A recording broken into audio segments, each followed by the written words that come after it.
The Shulchan Aruch in Siman Tov Reish Tzadi Vav rules that a person is allowed to have a wedding take place on Purim.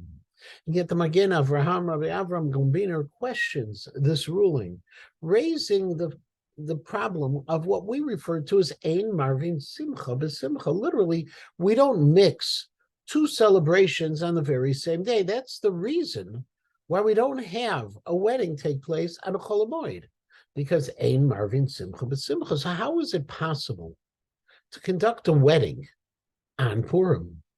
The answer goes back to both like Gemara and Megillah, Daf Hamud Bet, and Perek Tet of the Megillat Esther itself.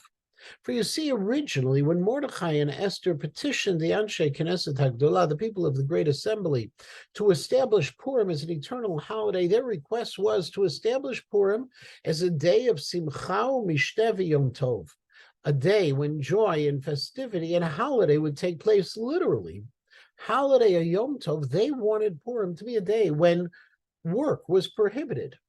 However, the Anshe Knesset HaGdolah, the men of the Great Assembly, responded. And in Pasuk Chaf Bet of their very same parak, they said that no, Purim is going to be described as a time of Mishteh v'Simcha, a festivity and joy, not the Yom Tov.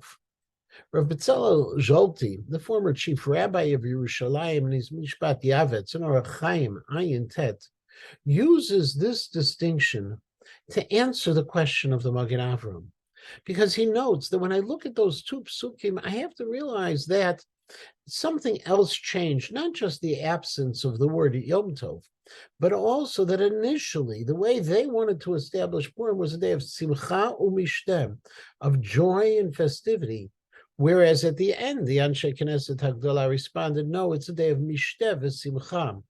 Explains Rav Zolti that according to the way we celebrate Purim today, it's the festivity that causes the Simcha. The primary aspect of Purim is not the Simcha, but the Mishteh. And therefore, explains Rav Zolti, we don't have a problem of Ein Marvin Simcha B'Simcha because a wedding is defined by Simcha, whereas Purim, the Mishteh defines the Simcha.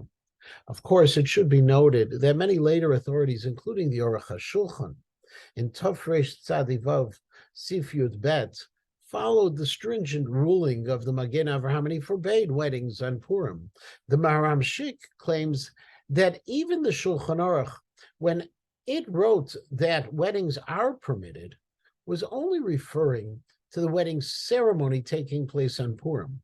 And yet, the initial Simcha after that wedding ceremony should be held off until the following day, the day we call a Shushan Purim, because there is, according to his approach, still a challenge of Marvin Simcha B'Simcha, of having that Simcha of a wedding on the day when there is an element of Simcha, the Simcha of Purim.